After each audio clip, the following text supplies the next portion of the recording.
राधे राधे सभी को। आज हम बात करेंगे कर्म और पुनर्जन्म के बारे में। तो आइए जानते हैं। पहला, कर्म का सिद्धांत। कर्म का अर्थ है क्रिया या कार्य। यह सिद्धांत मानता है कि हमारे हर कार्य, विचार और शब्द का असर हमारे वर्तमान और भविष्य के जीवन पर पड़ता है।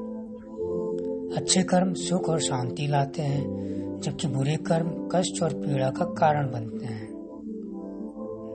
दूसरा, पुनर्जन्म। पुनर्जन्म या संस्कार का अर्थ है आत्मा का नए शरीर में जन्म लेना। यह मान्यता है कि आत्मा अमर है और मृत्यु के बाद भी एक नए शरीर में जन्म लेकर जीवन की यात्रा को जारी रखती है। तीसरा, कर्म और पुनर्जन्म का संबंध। कर्म और पुनर्जन्म एक दूसरे से जुड़े हुए हैं।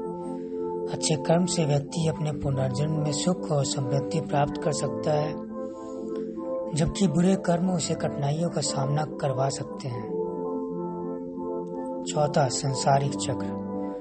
कर्म और पुनर्जन्म का यह चक्र सांसारिक जीवन के सकारात्मक और नकारात्मक पहलुओं को समझने में मदद करता है। यह चक्र संसार या माया के अवधारणा को स्पष्ट करता है, जिसमें आत्मा जन्म जन्मांतरों से बंधी रहती है। पांचवा, मुक्ति का मार्ग। आत्मा को पुनर्जन्म के चक्र से मुक्ति पाने के लिए उसे अपने कर्मों का सुधार करना होता है और आत्मज्ञान प्राप्त करना होता है। योग, ध्यान और साधना के माध्यम से इस चक्र से पार पाया जा सकता है।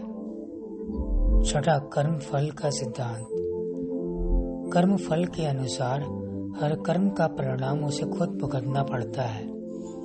यह सिद्धांत व्यक्तिगत जिम्मेदारी और न्याय का संदेश देता है, जिसे व्यक्ति अपनी गलतियों से सीख सकता है और सुधार सकता है। इन आध्यात्मिक तथ्यों के माध्यम से हम कर्म और पुनर्जन्म की गहराइयों को समझ सकते हैं और जीवन के प्रति एक समझदार दृष्टिकोण विकसित कर सकते हैं। धन्यवाद।